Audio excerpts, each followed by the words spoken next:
Assalamualaikum warahmatullahi wabarakatuh. Alhamdulillahirabbil alamin. Ahmaduhu ta'ala wa nasta'in. Allahumma shalli wa sallim wa barik ala sayyidina wa maulana Muhammadin wa ala alihi wa ashabihi wa barik wa sallim ajma'in. Asyhadu an la ilaha illallah wahdahu la syarika lahu wa asyhadu anna Muhammadan abduhu wa rasuluh. Amma ba'd. Ikhwani wa ahibati, insyaallah ta'ala kajian kita hari pagi, semoga Allah ta'ala menjadikan kajian ini yang berkah manfaat. Amin Allahumma amin. Mari kita buka dengan basmalah. Bismillahirrahmanirrahim. Lanjutnya insyaallah ta'ala sampai pada bab adab terhadap diri sendiri. Bismillahirrahmanirrahim. Adab terhadap diri sendiri. Kita sudah bahas kemarin, ada adab kepada Allah Ta'ala, adab kepada Rasulullah, adab kepada Al-Quran. Di antaranya sudah kita bahas tentang adab-adab. Kemudian sekarang adab kepada diri sendiri.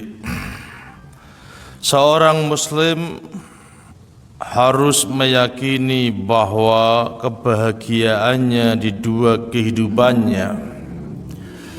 Pembukaan yang bab adab diri sendiri, Asy-Syaikh menulis dengan bahagia dalam dua kehidupannya. Bahagia itu tidak cukup hanya di dunia, bahagia harus juga sampai akhirat.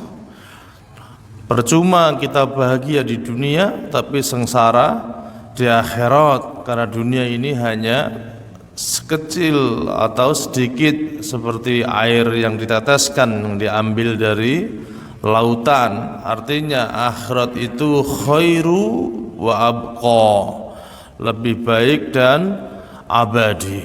Maka targetnya kebahagiaan harusnya bahagia fid dunya wal akhirah, bahagia di dunia dan juga nanti di akhirat. Ini yang selalu harus kita citakan.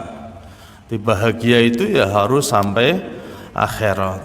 Maka kalau orang mengatakan bahagia di dunia atau mendoakan saudaranya semoga bahagia, semoga bahagia, ini harusnya maksudnya adalah dunia dan akhirat. Karena kalau dunia ukuran bahagia juga relatif, tidak semua orang itu kaya terus bahagia, tidak begitu.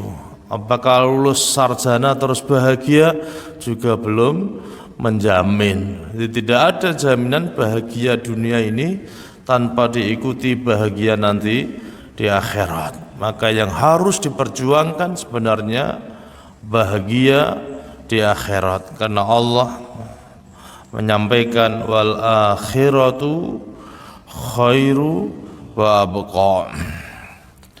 Kehidupan di dunia dan juga di akhirat semua tergantung pada bagaimana kita membawa dirinya di hadapan Allah Ta'ala.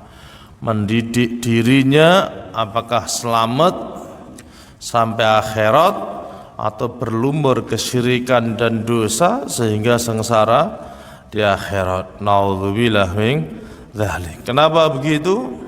Karena asli watak manusia diberi oleh Allah yang namanya fujur dan takwa.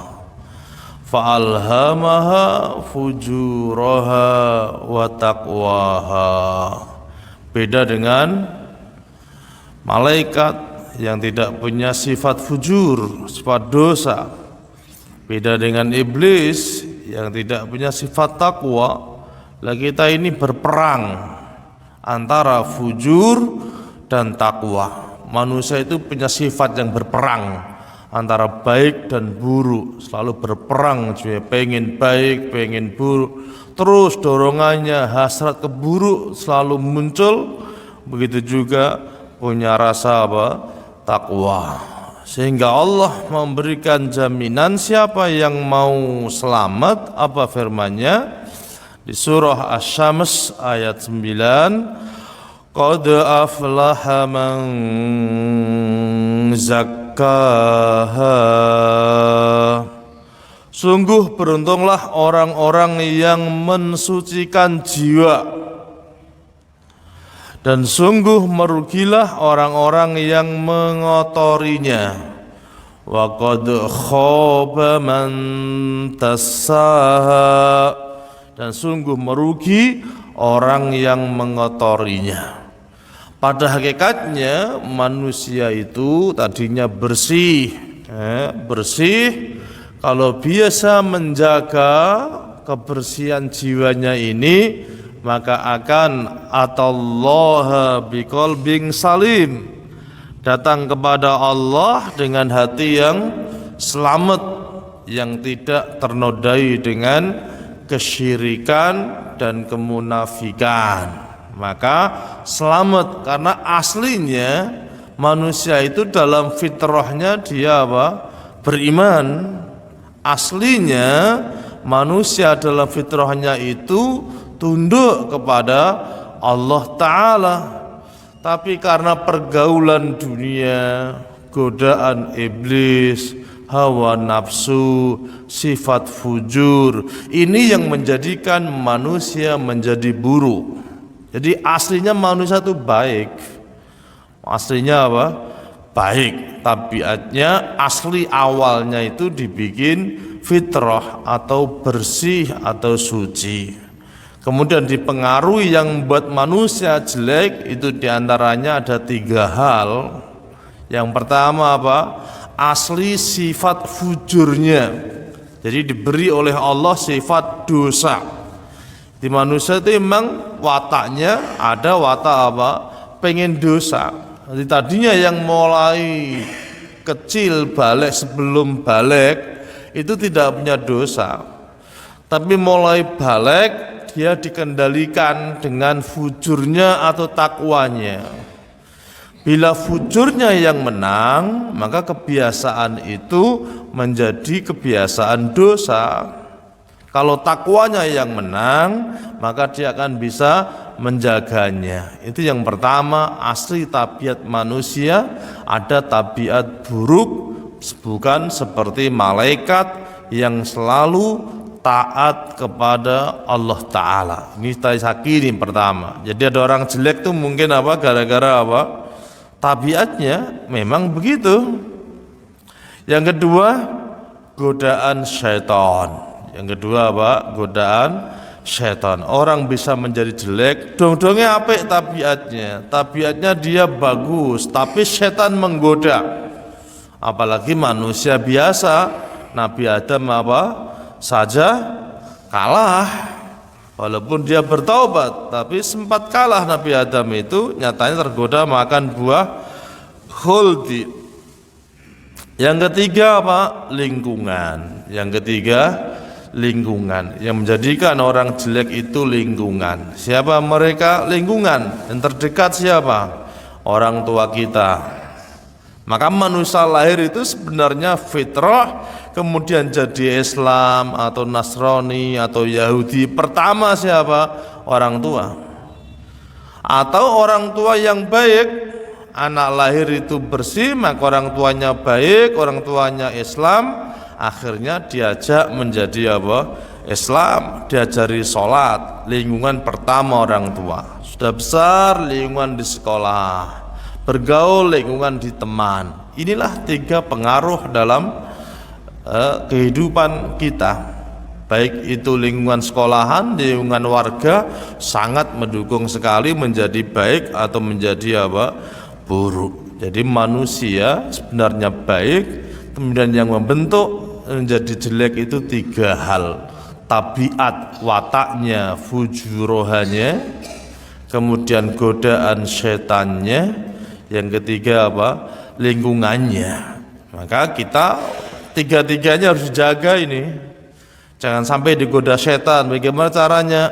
Berdoa tiap hari, zikir pagi, zikir sore, baca ayat kursi sebelum tidur, pagi, sore, setelah sholat, jaga oleh Allah karena baca apa? Ayat kursi atau a'udzubika kalimatillahi tammah, begitu supaya jadi baik. Kedua, kita harus bergaul dengan orang-orang yang baik. Kalau gaulnya orang-orang yang buruk, pengaruhnya juga buruk, baik itu keluarga, teman, kantor, sekolahan, warga, RT. Kalau dia buruk, kita menjadi apa? Buruk. Naudzubillah min dzalik. 3 hal itu. Tapi kadang-kadang lingkungannya baik, setan nggak nggoda, tapi dia tetap buruk. Mungkin saja karena memang tabiatnya dia apa? Ada sifat fujur. Maka 3 hal itu yang harus diminta kepada Allah supaya diberi nafsu yang apa? Zakah, yang disucikan, kemudian dilindungi dari syaitan, kemudian diberi teman-teman, sahabat, lingkungan yang baik. 3 hal ini menjadi selamat insyaallah. Amin Allahumma amin. Kita hafalkan qad aflaha man zakkaha wa qad khaba man dassaha. Sudah banyak yang hafal ini di wasyamsi wa duhaha. Artinya apa? Ada 2 pilihan. Engkau pengen aflah atau khoba. Lawannya aflah itu apa? Khoba. Aflah itu beruntung, khoba itu apa? Rugi. Kemudian ayat bawahnya saudaraku, innalladzina kadzdzabu biayatina wastakbaru anha la tufattahu lahum abwabus sama wa la yadkhuluna jannah hatta yalijal jamalu fi sammil khiyat wa kadzalika najzil mujrimin. Orang-orang yang mendustakan ayat-ayat kami dan menyombongkan diri terhadapnya, sekali-kali tidak dibukakan bagi mereka pintu-pintu langit, dan tidak pula mereka masuk surga hingga unta masuk ke lubang jarum. Lahum min wa kadzalika najzil mujrimin. Demikianlah memberi pembalasan kepada orang-orang yang berbuat kejahatan. Mereka mempunyai tikar tidur dari api neraka, dan di atas mereka ada selimut api neraka. Naudzubillah. Di neraka itu ada selimutnya dan juga ada apa? Alasnya, tapi semua dari api. Di Jahannam ada mihat dan ada apa? Ghawash. Ada tikar tidurnya dan ada apinya dari api, begitu juga ada selimutnya. Kita diingatkan oleh Allah Ta'ala bahwa orang yang mendustakan ayat-ayat Allah Ta'ala dan sombong, tafsirnya di sini yang banyak difahami adalah orang-orang kafir. Orang-orang apa? Kafir yang tidak mau mendengar ayat-ayat Allah Ta'ala. Kalau yang beriman, walladzina amanu wa amilus solihat la nukallifu nafsan illa wus'aha ulaika ashabul jannah hum fiha khalidu, dan mereka kekal di dalam surganya. Ini yang menjadi pembahasan panjang banyak saudaraku di antara bab akidah. Ayat ini yang dibuat dalil oleh kelompok-kelompok yang mengatakan bahwa orang di neraka itu selamanya. Di neraka itu apa? Selamanya. Baik iman maupun kafir, maka di neraka itu selamanya. Ini pendapat di antara yang diikuti kelompok Mu'tazilah, bahwa neraka itu selamanya karena dosa besar itu menghapus imannya. Tapi kelompok Ahlus Sunnah wal Jamaah memahami ayat ini bahwa ayat ini berlaku untuk orang kafir, bukan orang iman yang pendosa. Orang kafir maka di neraka selama-lamanya, seperti ayatnya hatta yalijal jamalu fi samil khiyat, sehingga masuk onta ke dalam apa? Lubang jarum. Seakan apa gak mungkin orang dari neraka dia pindah ke surga. Tapi ini berlaku untuk orang kafir kalau di akidahnya Ahlus Sunnah wal Jamaah. Yang dimaksud adalah orang kafir, bukan orang iman yang pendosa. Kalau orang iman, walaupun dia punya dosa besar, dosa apapun, kalau dosa itu sudah diampuni, kecuali dosa syirik yang banyak akidahnya itu, maka dia akan ada kesempatan dientaskan dari neraka pindah ke surga.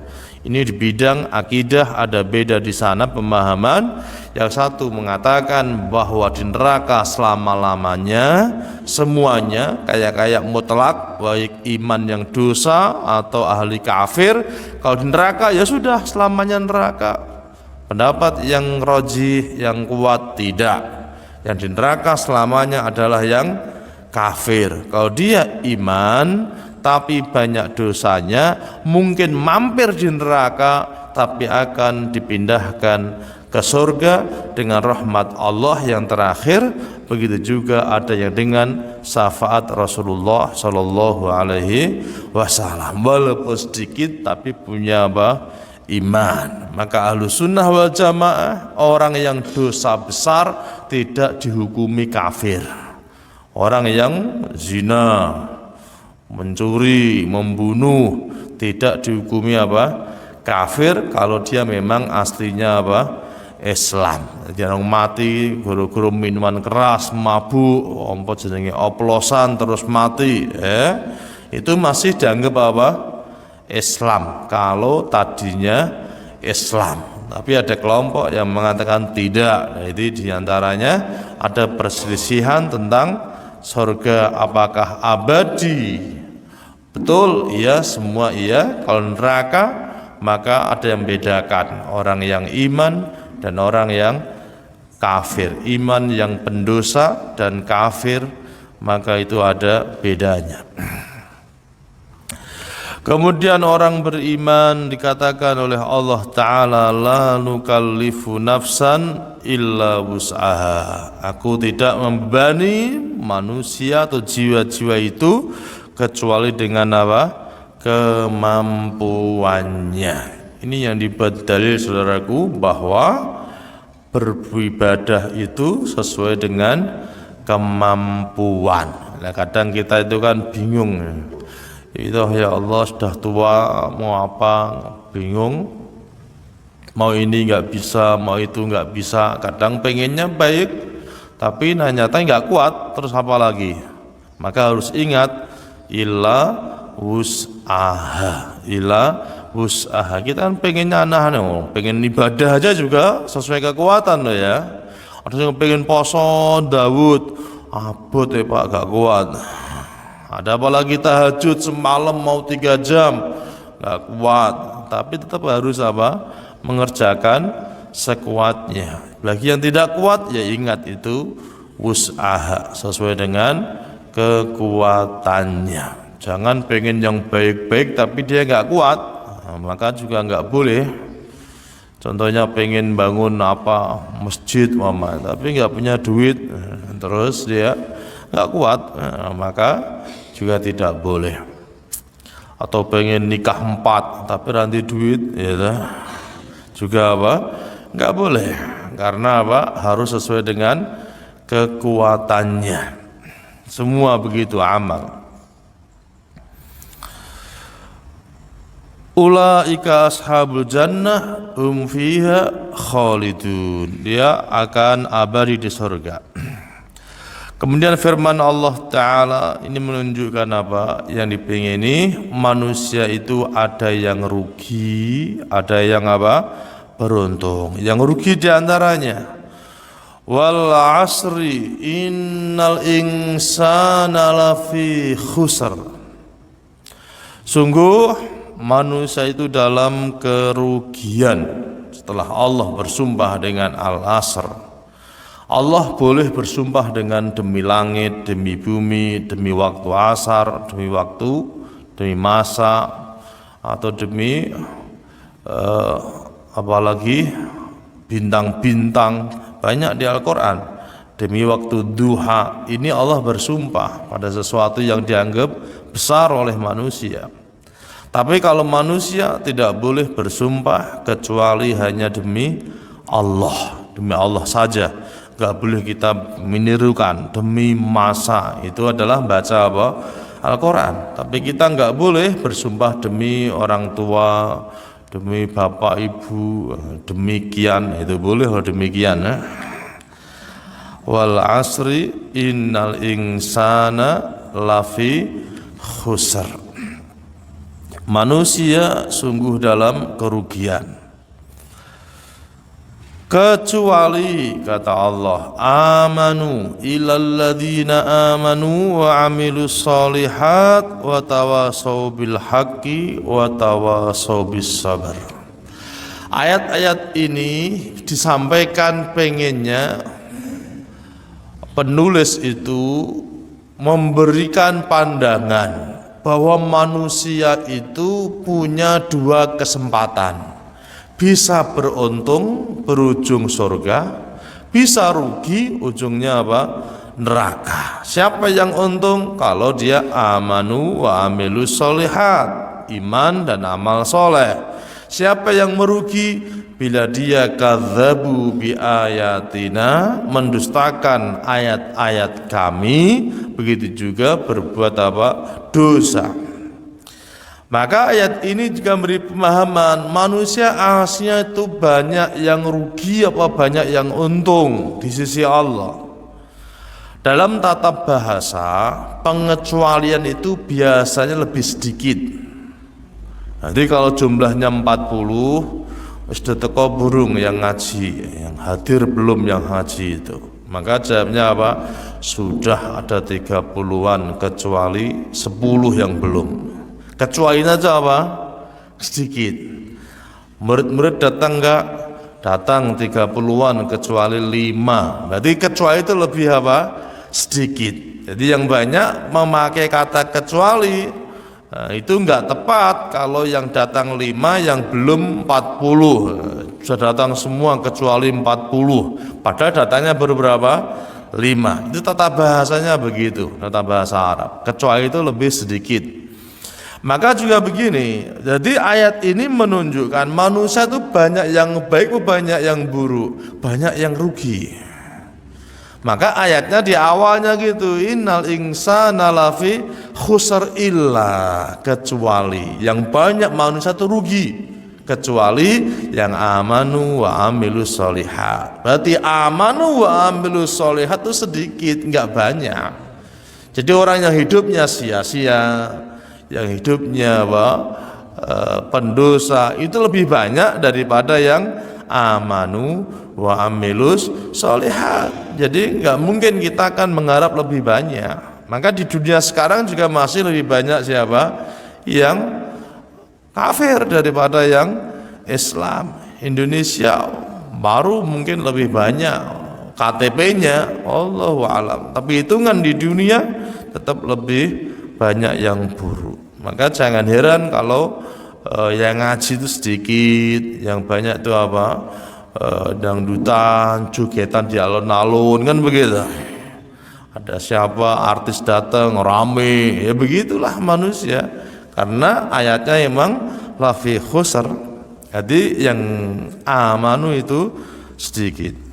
Nah kalau pengen tidak khusr, tidak rugi, kau harus 4 hal: amanu wa amilus solihat wa tawasau bil haqqi wa tawasau bis sabr.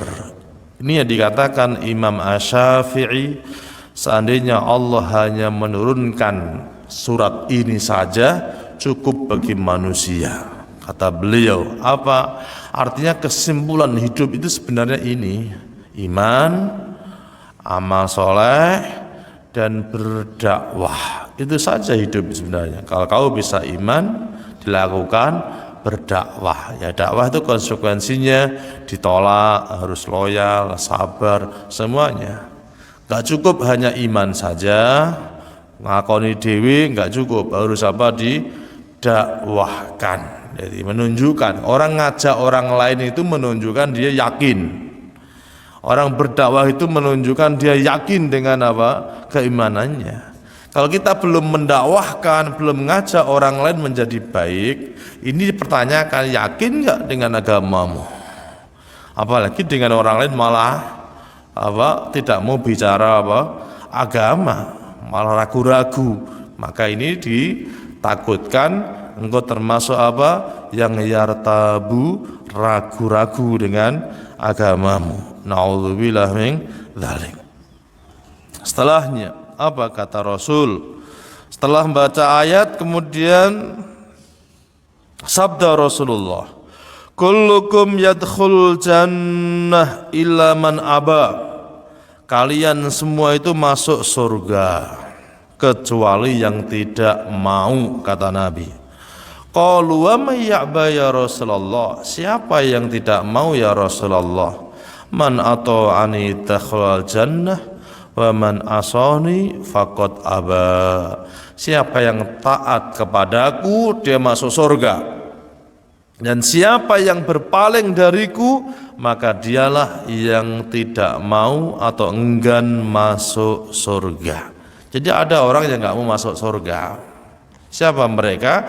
Yang tidak taat kepada Rasulullah Sallallahu Alaihi Wasallam. Lah ada kepada diri kita itu begitu. Manusia ini ditenteng terus, tanteng terus. Kamu ikut Nabi apa enggak? Ikut Allah apa enggak? Terus ada dua pilihan ini.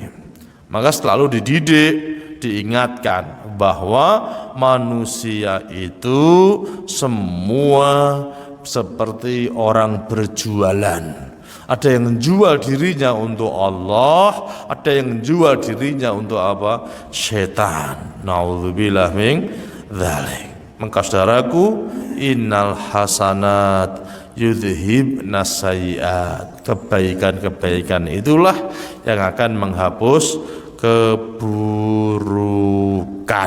Ini yang harus kita imani. Jadi manusia itu punya dorongan untuk jelek, yang kita pahami dari ayat di atas, punya sifat rugi, punya khoba mantasaha, ada pendorong itu. Nah, berlomba-lomba bagaimana bisa amanu wa amilus solihat dan juga bisa punya sifat takwa. Kalau ini selamat surga, ini maka menjadikan pilihan. Jadi manusia itu punya pilihan dua. Apa kata Allah?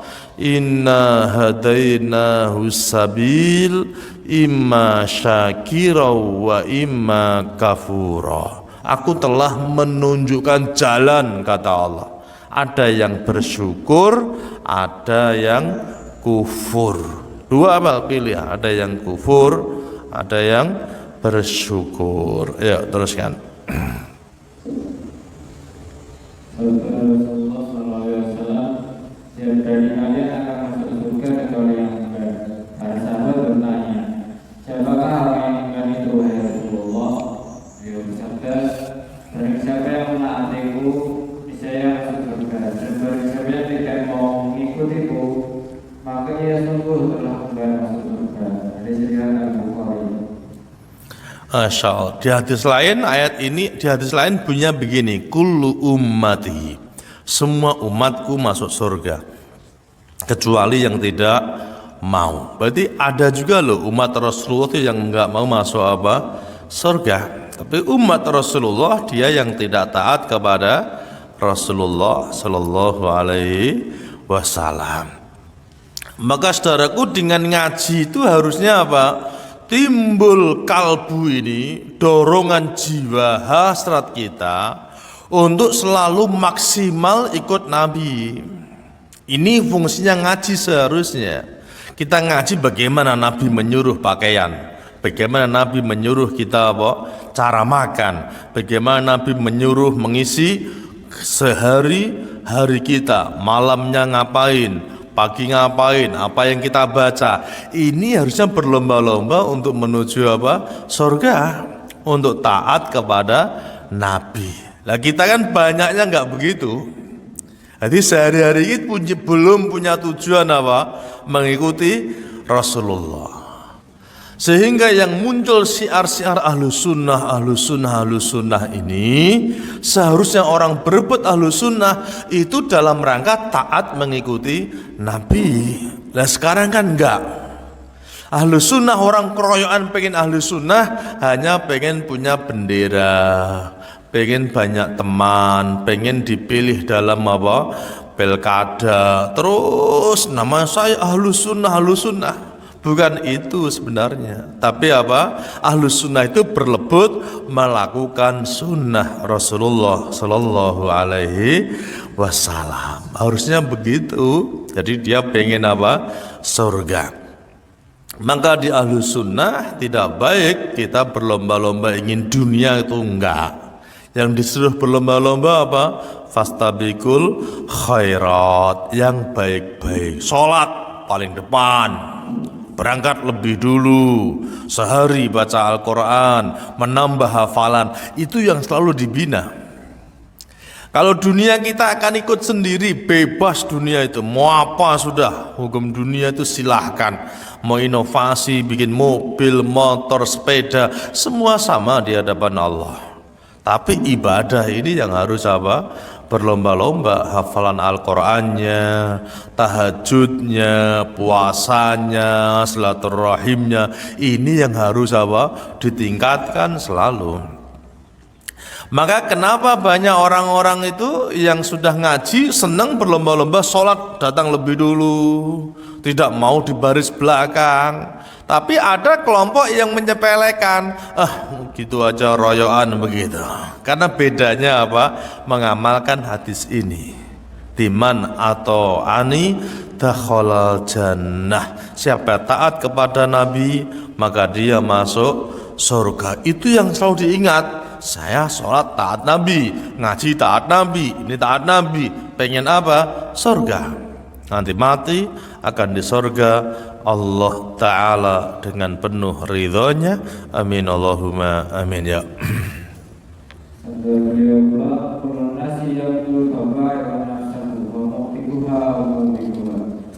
Manusia berusaha dengan dirinya sendiri, maka di antara mereka ada yang menjualnya kepada Allah dan taat kepadanya, sehingga dia membebaskan dirinya dari azab Allah. Dan di antara mereka ada yang menjualnya kepada syaitan, sehingga mengandalkannya.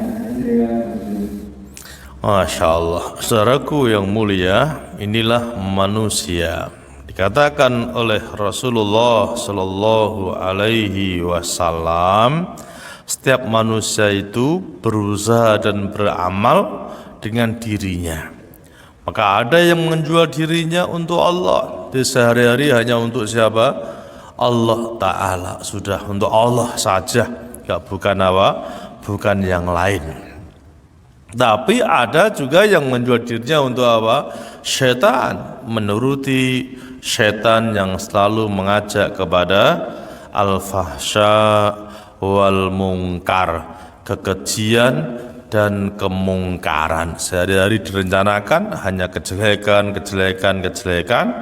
Naudzubillah min dzalik. Kullun nas, setiap manusia punya dua dorongan itu. Maka sering saya sampaikan ibu bapak bahwa orang kalau nggak sibuk kebaikan itu pasti akan mendorong kepada apa? Kejelekan. Karena manusia itu butuh dua hal ini. Jadi kata Nabi apa? Semua manusia itu menjual dirinya sehari-harinya itu untuk Allah apa untuk apa? Setan. Kalau engkau nggak sibuk kepada Allah, nggak punya jadwal pengajian, nggak punya jadwal mudarosan, kan 24 jam sehari itu. Sudah pasti kalau ngajinya jadwalnya hanya 2 jam, yang lain untuk apa? Ini kan pasti akan bergerak menuju, karena harus habis. Waktu ini harus habis. Minimal kalau nggak maksiat sia-sia. Minimal kalau tidak bermaksiat apa? Sia-sia. Padahal sia-sia ini termasuk keburukan, karena nanti akan dipertanggungjawabkan di sisi Allah lah ya. Sia-sia waktunya nganggur, pas sedina sewengi sehari semalam 24 jam. Ngajinya, sholatnya dihitung 5 jam saja. Terus yang lain untuk apa? Kan harus tanya begitu. Harus cek kadang-kadang kita itu. Paling tidak kita sudah dihitung sehari semalam, tidur kita itu 8 jam umpama. Urusan kamar mandi 3 jam sendiri. Kamar mandi, WC, sholat apa itu sudah. Ya yang lain itu berapa kita hitungnya? Harusnya begitu. Kita cuma 8 sama 3 sudah hampir separuh lebih itu hanya urusan kamar mandi sama apa kasur. Turu karo apa? WC, adus ping 5, wudu ini. BAB itu sudah habis waktu sendiri. Nah, sholatnya dihitung. Maka kalau tidak beraktivitas, punya komunitas yang baik, otomatis dorongannya apa? Buruk. Di sehari Sabtu gak ngaji terlapo, akhirnya apa? Mungkin baca Al-Quran di rumah, ya bagus. Kalau enggak yang baik apa mesti maksiat. Kalau enggak maksiat, sia-sia. Lapo? Tilungguh nong teras, lihat orang lewat, kan begitu. Terus nyapu-nyapu ratan, kadang capek, duduk lagi. Waktunya kita harus habis. Karena enggak mungkin waktu itu apa? Berhenti. Maka harus berlomba-lomba punya kegiatan yang positif. Jam ini saya ngaji, jam ini saya ngajar, jam ini silaturahim, jam ini ke kantor. Harusnya dihitung dengan apa? Positif. Terutama yang pensiun itu. Makin pensiun tuh makin pusing sebenarnya itu. Nganggur 24 jam ngapain kalau nggak ngaji? Akhirnya apa? Mancing, nunggu. Mangkat esok mulai sore kok mancing, hidup kok mancing, bayangkan itu. Hasilnya itu Masya Allah. Hasilnya mungkin dapat 2 itu seneng ya, tapi mulai pagi berangkat. Banyak yang sia-sia karena nggak punya apa? Aktivitas yang baik. Minimal itu sia-sia. Kalau nggak bisa, nggak dosa lah umpamanya. Lebih buruk lagi kalau apa? Dosa. Ngerumpi sana, ngerumpi sini, pindah sana, pindah sini. Naudzubillah min dzalik. Ini kata Nabi. Jadi pasti dia akan mu'tikuha atau mubikuha, dua-duanya. Kalau engkau tidak memberi kebaikan, maka akan menghancurkan dirinya. Jadi 2 pilihannya, membebaskan diri di neraka atau dia menghancurkan diri ke neraka. Maka saudaraku harus banyak jadwal yang kira-kira kita sudah bisa nganggur, banyak jadwal ngaji, tadarus, baca Al-Quran, target khatam sehari 1 juz, one day 1 juz umpamanya. 1 hari hafal 2 surat pendek, harus dijadwal supaya kita punya apa? Kegiatan, harus ngajar anaknya, mendengarin, hidup harus manfaat. Karena kalau nggak begitu akan mendorong kepada sia-sia. Ya. Bagaimana seorang muslim meyakini bahwa sesuatu yang dapat membersihkan dan mensucikan jiwa adalah kebaikan, iman, dan amal soleh, dan sesuatu yang dapat menodai, mengotori, dan merusak adalah keburukan, kekufuran, dan maksiat. Firman Allah Ta'ala, "Waqimis sholata tarafayn nahari wa zulfan minal lail, innal hasanati yudhibuna sayyi'at." Dan dirikanlah sholat pada kedua tepi siang, pagi, dan petang, dan pada bagian permulaan daripada malam. Sesungguhnya perbuatan-perbuatan yang baik itu menghapuskan dosa perbuatan-perbuatan yang buruk. 100 ayat 114. Dan firman-Nya, "Kalla bal rana ala qulubihim maka yaksibun." Sebenarnya apa yang selalu mereka usahakan itu menutup hati mereka. Wa aqimis shalah tarafayn nahari wa zulfam minal lail, innal hasanat yudhibnas sayyiat. Ini ayat Masya Allah. Innal hasanat yudhibnas sayyiat. Sesungguhnya perbuatan-perbuatan yang baik itu menghapuskan perbuatan-perbuatan yang buruk. Dihibur setelah kita tahu ada yang mendorong kepada kebaikan, ada yang mendorong kepada kejelekan. Ingat kata Allah, innal hasanat yudhibnas sayyiat. Sungguh kebaikan-kebaikan itu menghapus yang jelek. Maka kalau kita banyak baik, yang jelek-jelek terhapus. Wudu menghapus dosa. Salat Jumat menghapus dosa apa? Seminggu. Kita baca kahfi menghapus dosa. Kita sholat 5 waktu seperti mandi 5 kali sehari, bersih. Ini harus kita yakini. Maka kalau berbuat baik, diantaranya niat begitu, habis dosa cepat-cepat apa? Taubat. Lihat sesuatu harus cepat apa? Taubat. Sehingga karena banyak dosa-dosa itu bisa menutupi kalbu-kalbu, kata Allah. Kalla bal rona ala qulubihim ma kanu yaksibun. Ini ada bacaan saktah dalam tajwid, bacaan namanya apa? Saktah. Kalau lihat sin di atas, sin kecil, bal. Habis bal ada kata apa? Huruf apa? Sin. Itu bacanya berhenti tapi tanpa nafas. Berhenti tanpa nafas, namanya saket. Saket itu berhenti sebentar tanpa apa? Nafas. Kalla bal rona ala qulubihim ma kanu yaksibun. Gitu. Bal rona, balnya apa? Berhenti. Kalau lihat sin di atas kecil tandanya, menunjukkan bahwa sebenarnya apa yang mereka usahakan itu menutup hati mereka. Dosa-dosa itu, kemaksiatan itu, tadinya kalbu ini yang fitrah, dia menjadi tertutup karena noda-noda hitam maksiat. Sehingga kalbu ini menjadi rusak. Kalau yang perusaknya itu berukuran kuat seperti dosa syirik, dosa besar, maka kalbunya makin apa? Makin rusak. Bahkan bisa saja kalbu menjadi mati, kalbu menjadi berpenyakit, maka menjadi munafik, kata Allah. Fi qulubihim maradun. Di kalbunya ada yang berpenyakit. Awalnya apa? Dosa. Karena banyak dosa, akhirnya penyakit muncul macam-macam. Jadi dosa itu bisa membawa apa? Kepada saudara-saudara dosanya, mengambil terus.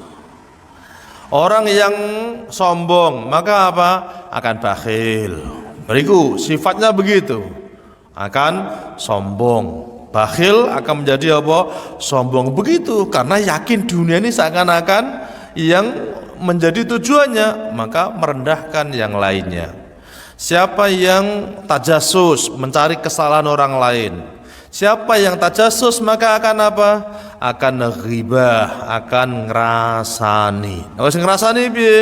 Akan buruk sangka. Terus dia mengajak yang lain. Kalau kita sudah biasa mencari kesalahan orang lain, akhirnya apa?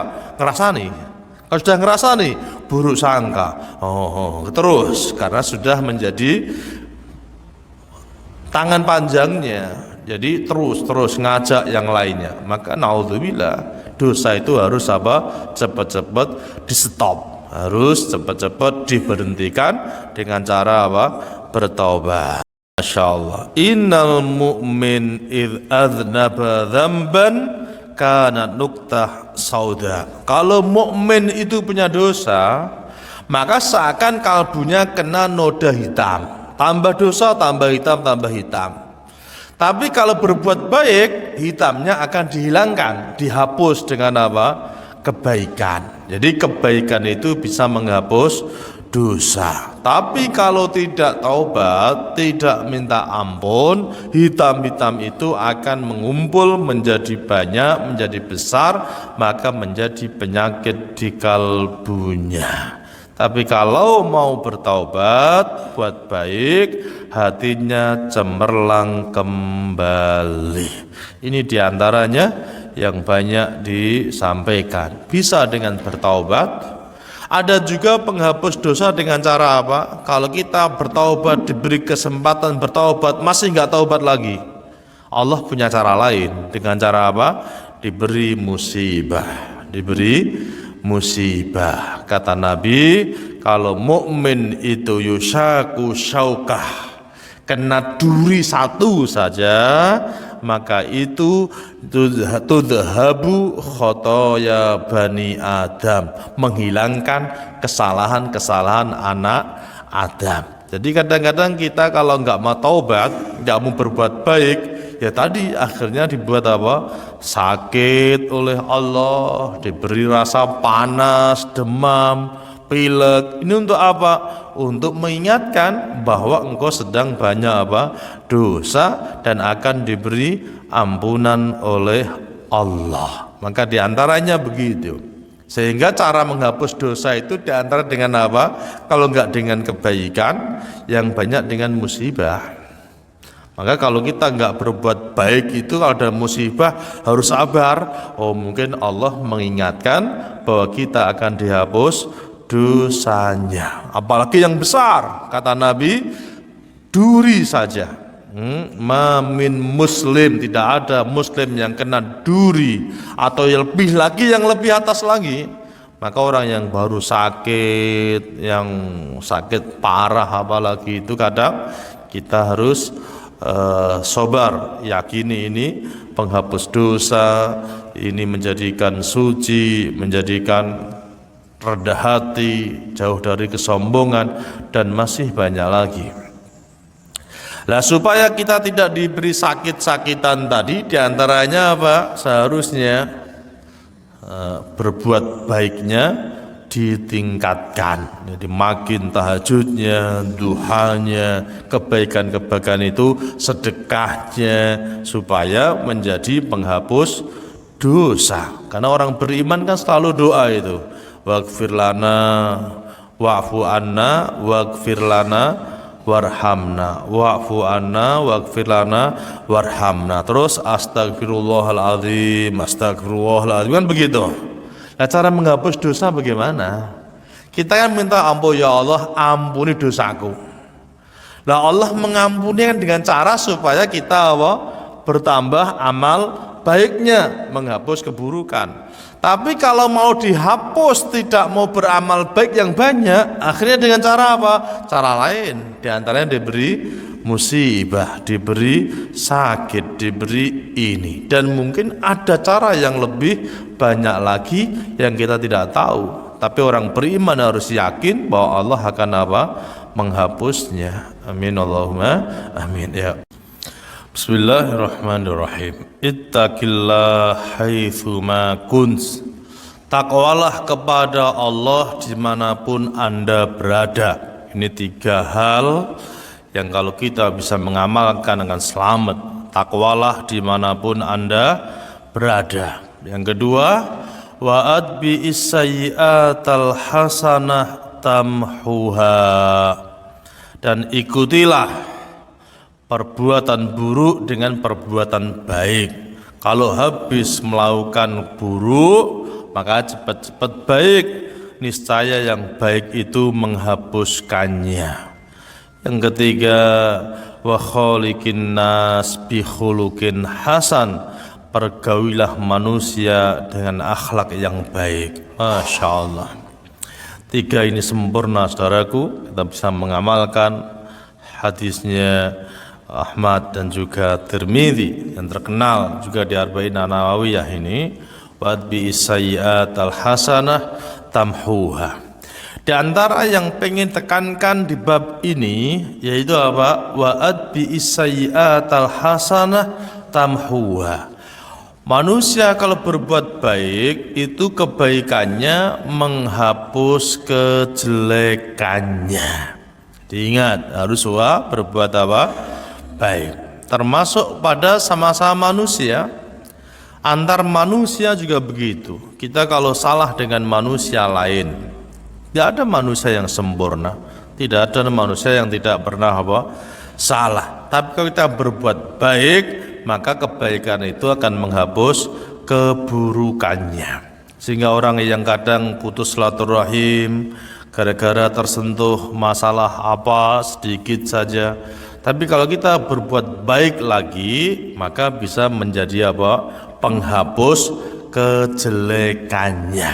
Pas mungkin dia teman atau tangga, saudara yang baru tidak cocok dengan kita, punya gawe, kita sumbang, kita datang, sudah ngajak baik, besan dengan besan, salah ngomong sedikit, akhirnya pure neng-nengan, maka disambung dengan kebaikan, maka keburukan itu akan hilang, akan terhapus. Suami istri begitu, baru marah seharian nggak mau ngomong malam pulang bawakan bakso, bawakan mie ayam, sudah baik lagi, karena kebaikan itu menghapus keburukan. Jadi nggak ada keburukan yang selamanya kalau kita mau berbuat baik.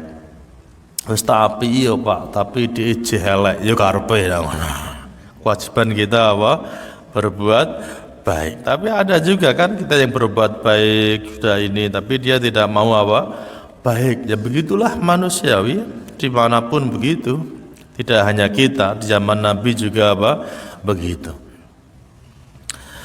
Lah para sahabat ini kalau habis melakukan kesalahan mereka takut, sehingga cepat-cepat berlomba pengen jadi baik. Maka kisahnya Ka'ab ibnu Malik, kemudian Salabah, ini kan banyak kisah yang menjadikan bahwa taubat ini seakan-akan harus cepat-cepat supaya orang ini dihapus dosanya. Ayat ini juga yang innal hasanat yudhibna sayyiat terjadi di zaman Nabi kan, ada seorang laki-laki yang mencium perempuan, kemudian turun ayat ini, ya Rasulullah saya mencium perempuan, ini dosa ya Rasul, hukum aku.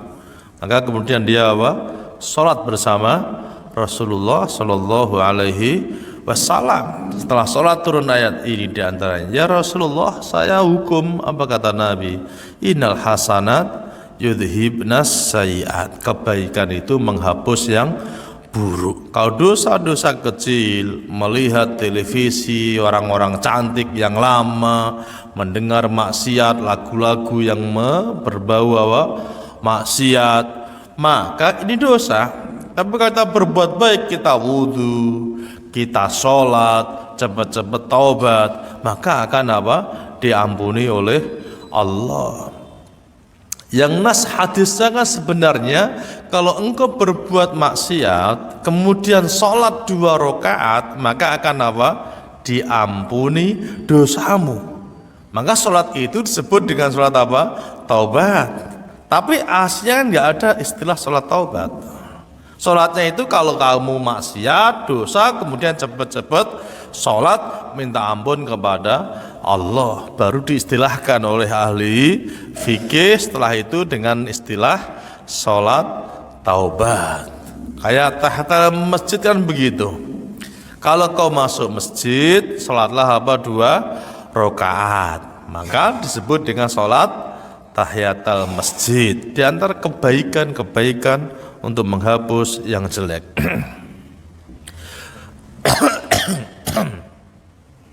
Saudaraku, sudah tahu bahwa manusia yang tadinya fitrah bersih kemudian dikotori dengan maksiat, makin banyak makin hitam. Bagaimana langkah-langkah membersihkan diri supaya jiwa ini bersih? Satu diantaranya harus taubat. Harus taubat. Yang kedua, muraqabah, mendekatkan diri kepada Allah. Yang ketiga apa? Evaluasi. Apa itu? Muhasabah. Nanti kita bahas insyaallah, introspeksi diri. Yang keempat, mujahadah, sungguh-sungguh perang dengan nafsu dan jiwa. Nafsu yang pengen selalu ngajak keburukan, kita lawan supaya tetap istiqomah di jalan Allah Ta'ala. Ada 4 paling tidak: taubat, muraqabah, muhasabah, dan mujahadah. Kita bahas sebentar tentang apa? Taubat. Taubat makna aslinya secara bahasa yaitu kembali. Kembali artinya yang maksiat kembali menjadi apa? Baik, atau membersihkan diri. Yang banyak dianggap ayat-ayat taubat ini dianggap perintahnya menjadi wajib. Di hukum taubat yang banyak itu dianggap apa? Wajib. Kenapa begitu? Karena perintahnya berbentuk amar. Wa tubu ilallahi jami'an ayyuhal mu'minun la'allakum tuflihun. Dan bertaubatlah kepada Allah, hai orang-orang beriman, supaya kamu beruntung. Juga ayat yang kita baca, ya ayyuhalladzina amanu tubu ilallahi taubatan nasuha. Kata tubu bentuknya perintah. Kalau perintah bentuknya apa? Wajib. Pertama hukumnya, kalau tidak ada yang menyertai bahwa hal itu ditinggalkan atau boleh ditinggalkan, maka ada qarinah yang menunjukkan menjadi sunnah. Tapi taubat ini tidak ada yang meninggalkan sedikit pun, maka disuruh taubat benar yang banyak jadikan hukumnya orang bertaubat itu wajib. Hukumnya apa? Wajib, tidak sunnah. Itu yang paling banyak diikuti. Lebih lagi kalau emang yang punya dosa, maka Rasulullah sendiri tidak punya dosa, Rasulullah itu tapi bertaubat setiap hari berapa? Tidak kurang 100 kali. Di hadis Nabi tidak kurang Nabi itu astaghfiru wa atubu ilaih 100 kali. Nah, taubat minimal dengan ucapan yang paling ringan dengan apa? Ucapan. Apa ucapannya? Astaghfirullahaladzim wa atubu ilaih. Astaghfirullahaladzim wa atubu ilaih. Aku mohon ampun kepada Allah dan aku bertaubat kepadanya. Itu minimal. Rasulullah 100 kali lo baca itu. Nah, kita kira-kira sedina yang bira 6 lumayan dong yang gebar sholat apa? Astaghfirullahaladzim wa atubu ilaih. Yang banyak hadisnya ada yang 100 kali, ada yang 7 kali. Nas hadisnya Rasulullah, inni la atubu ilallah wa astaghfiruhu fil yaum mi'ah marrah. Apa kata Nabi? 100 kali. Di hadisnya Imam Muslim. Ada hadis lain yang berbunyi sab'ina marrah atau 70 kali. Taubatnya Nabi Shallallahu Alaihi Wasallam. Secara umum dibahas para ahli ilmu, taubat ada beberapa syarat. Yang pertama, harus berhenti dari maksiat atau meninggalkan maksiat. Syarat utamanya begitu. Bertaubat itu harus meninggalkan. Aku taubat nih sesuk tak neh. Itu belum namanya apa? Taubat. Maka nggak ada taubat sambel, nggak ada di Islam sebenarnya. Itu untuk membantah orang yang bertaubat sebenarnya. Tidak ada taubat kok kayak begitu. Taubat kok kalau pedes kapok tapi sesuk apa? Luwih pedes neh nyambelih. Maka sering dikatakan taubat apa? Sambel. Kalau taubatan nasuha, taubat yang murni itu harus meninggalkan benar-benar. Itu yang angel. Kadang kita taubat tapi masih apa? Incip-incip. Nah, itu enggak boleh.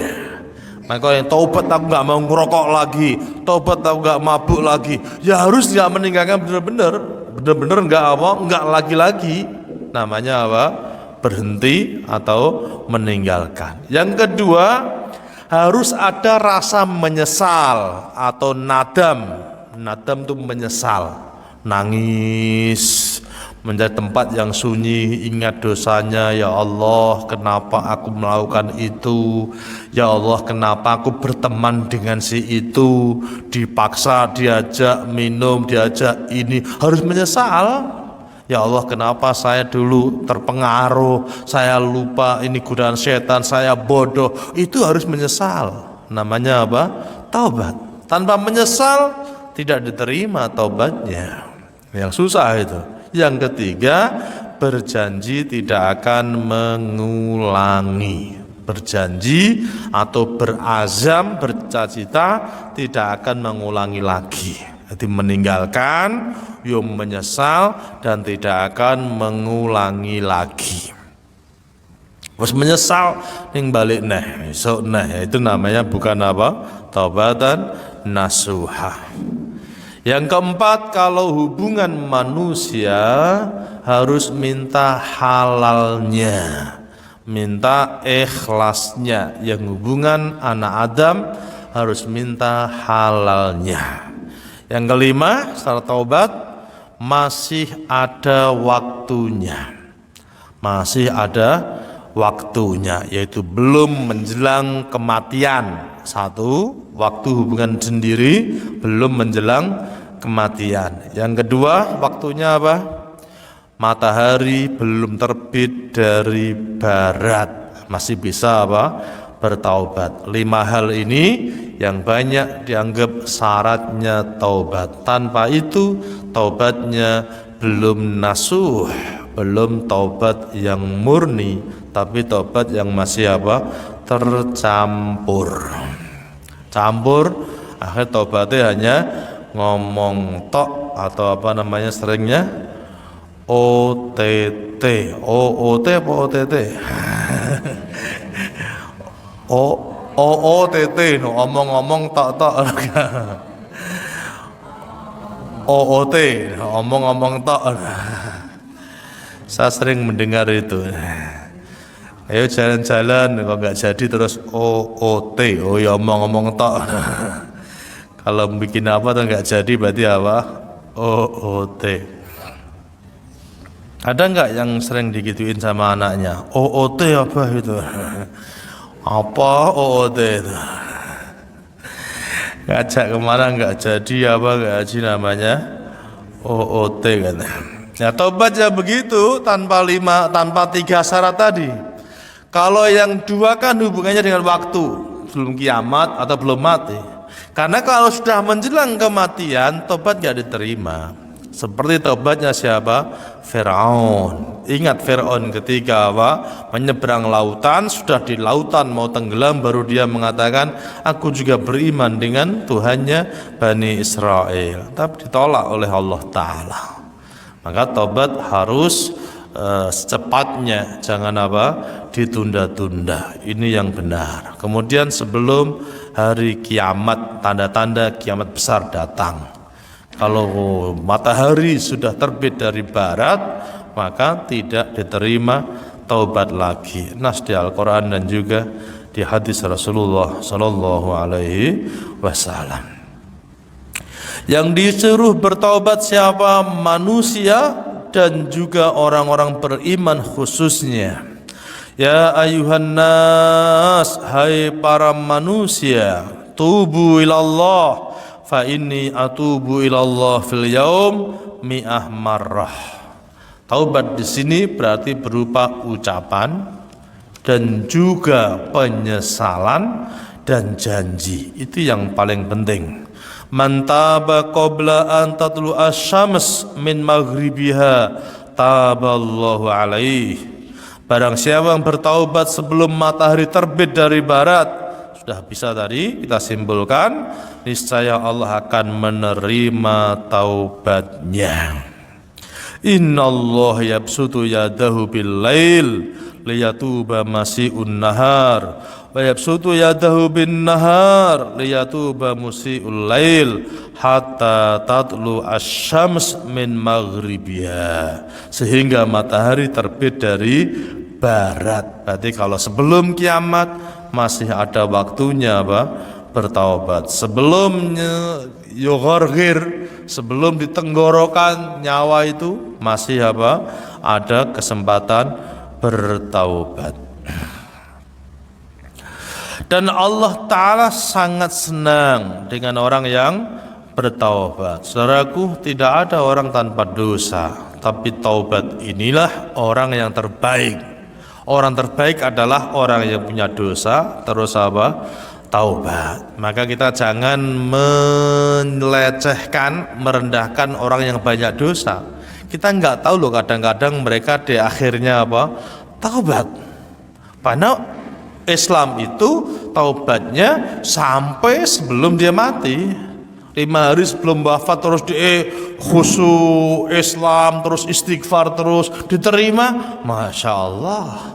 Maka kita nggak boleh buruk sangka kepada orang lain. Yang baru rame-rame siapa yang kemarin narkoba tingkat dunia, Ferdinand siapa itu, yang kabarnya sampai sebelum ditembak minta salah satu aja permintaannya mau dia syahadat, mau dia sholat. Masya Allah, kita nggak tahu, harus baik sangka kepada sesama muslim. Kalau dia Islam, kalau dia Islam, kita nggak tahu dosa yang banyak mungkin diampuni. Maka kisahnya perempuan dan juga riwayat lain laki-laki yang memberi minum anjing yang kehausan. Bahkan riwayatnya perempuan itu adalah perempuan nakal, tapi Allah menerima taubatnya. Ada orang membunuh sampai 100 orang, tapi dia bertaubat, taubat diterima oleh Allah Ta'ala. Maka Allah itu maha Rahman, maha menerima taubat. Wa tub alaina innaka antat tawwabur rahim. Terima taubatku ya Allah, Engkau yang maha menerima taubat dan Engkau maha penyayang. Maka minimal kita harus sehari jangan lupa astagfirullahaladzim wa atubu ilaih. Itu aja juga di zikir pagi, zikir sore. Kita kalau istiqomah di situ, doa-doa harian sudah diajarkan. Kalau kita kalau mau zikir pagi dan sore itu sudah ada zikir-zikir yang memang harusnya kita baca untuk keselamatan, untuk bertaubat, untuk berdoa. Harusnya istiqomah, zikir pagi, adhkarus sobah wal masa. Dan masih banyak tentang taubat, saudaraku. Termasuk kisahnya Sa'labah yang benar. Kisah Sa'labah yang dulu miskin jadi kaya, itu kisah yang lemah loh ya. Yang benar Sa'labah itu sahabat Nabi, ahli ahli surga, bukan begitu sifatnya. Kisah itu lemah. Di antara kisah Sa'labah di akhir wafatnya, dia itu kan pas pulang dari masjid melihat rumah yang terbuka pintunya. Terus dia melihat korden kena angin, dan di situ pas korden kamar mandi, lihat wanita mandi. Sa'labah kisahnya. Dan dia menyesal, taubat, gak berani ketemu Rasulullah. Sampai takut kalau dikatakan dia itu orang munafik. Sampai pergi ke gunung, sampai 40 hari nggak pulang-pulang, turun sehari sekali hanya minum susu kambing, ada penggembala kambing di situ, sambil dicari Rasulullah Shallallahu Alaihi Wasallam, di mana Sa'labah, di mana Sa'labah. Singkat cerita, turun dicari, ketemu, dipanggil Rasulullah, dia tanya, ya Rasulullah, apakah ada berita dari Allah kalau aku munafik? Takut dia. Ditanya yang penggembala kambing yang tahu tuh, bagaimana Sa'labah, kamu tahu di mana? Oh di gunung. Hei, teman-temannya mencari, disuruh Rasulullah. Apa katanya? Dia turun sehari hanya menangis naik lagi, menangis naik lagi. Untuk apa? Menyesali hanya gara-gara melihat wanita. Gak sengaja ketika itu. Masya Allah, dia lewat pintu terbuka, ada korden kena angin penutup kamar mandinya, dia melihat orang apa sedang mandi, nggak berani ketemu Rasulullah, sembunyi takut kalau itu dosanya apa, dosa besar, sampai dia wafatnya, akhirnya wafat di pangkuan Nabi Shallallahu Alaihi Wasallam. Dia ikut perang Badar dan juga ikut apa di Hudaybiyah. Maka kisahnya dia termasuk ahli surga hanya gara-gara melihat orang mandi gak sengaja loh. Wadine tenanan. Lalu di Medina nang luwes ndelok apa orang mandi tok. Kadang-kadang di tempat-tempat lain naudzubillah min dzalik.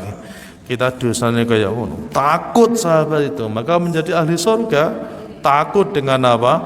Maksiat. Imam Syafi'i hanya lihat betis saja wedine pal. Sampai lapor gurune. Sakautu ilal waqi, saya lapor guruku gara-gara lihat apa? Betis perempuan, lihat kentol lewat itu wedine nanti anak. Dia bilang apa? Hafalannya susah, maksiatnya datang, menghafal lupa lagi gara-gara sekali maksiat hanya lihat kentol. Itu kentolnya gede menawa. Nah, kentolnya cilik berapa lagi? Artinya apa? Naudzubillah. Maksiat yang begitu kadang-kadang kita apa? Nganggap biasa. Semoga Allah apa? Mengampuni. Amin Allahumma amin. Jadi ulama-ulama besar, sahabat itu takut dengan dosa sebenar-benar. Sampai ada yang mencium wanita lapor, ya Rasulullah saya dosa, kan begitu. Kita kan sekarang enggak malahan. Nah, bagaimana kalau terlanjur, maka tutupi aib-aib kita. Doa ya Allah tutupi, Allahumma astur uyubana, tutup aibku ya Allah. Tapi diikuti dengan apa? Istighfar dan bertaubat. Kapok jangan lagi ya Allah, jangan gitu harusnya. Amin Allahumma amin. Apalagi yang sudah usia 50 ke atas, persiapan kita ke akhirat, maka jangan mendekat-dekat dengan apa? Dosa. Acara dosa nggak usah berangkat wis. Nah, acara undangan no dosane ono rasa mangkat. Digedeng menungso ora apa-apa, sing penting ora digedeng karo Allah taala. Kan banyak acara maksiat-maksiat di kampung, kadang undangan sing ono apa? Tayuban, ono joget-joget, wis tuwa ora usah mangkat. Kan takut kita pas bandelok ngono terus mati kan dosane apa? Angel oleh ngapura kalau terakhirnya. Kadang-kadang ewah apa dulure. Kalau itu maksiat datang pas waktu malam. Wis rampung acarane, wis ndongakno, yang penting jangan sampai apa putus silaturahim. Amin Allahumma amin. Itu saja kesehatan kita, nanti kita kaji lagi. Saudaraku, kesimpulannya manusia punya dua peluang, dia kufur atau syukur, neraka atau surga. Siapa yang maksiat selalu menghiasinya, maka menjadi hitam kalbunya. Na'udzubillah min dzalik. Dan seingatnya, kalau manusia pengen selamat di akhirat, jangan terlalu menggantungkan dunia. Dunia seperti ini saja. Dunia itu seperti apa? Ini saja. Maka pembukaan babnya, bahagia harus di dua kehidupan. Hidup agak hanya sekali di dunia, tapi nanti juga di akhirat. Maka kita harus hidup bahagia di dua kehidupan. Harus selalu diingat itu supaya nggak lupa dua apa? Kehidupan. Karena kita sering berbicara anak kita bahagia seakan-akan wis apa? Di rumah, di mobil, punya kerjaan, seakan sudah bahagia. Lupa kalau itu hanya sebentar. Bahagia yang hakiki nanti apa? Di akhirat. Semoga kita bisa menginspirasi keluarga kita, masyarakat kita selalu mengajak ke jalan Allah Ta'ala. Amin Allahumma amin. Subhanakallahumma bihamdik, asyhadu an la ilaha illa anta, astaghfiruka wa atubu ilaik. Assalamualaikum warahmatullahi wabarakatuh.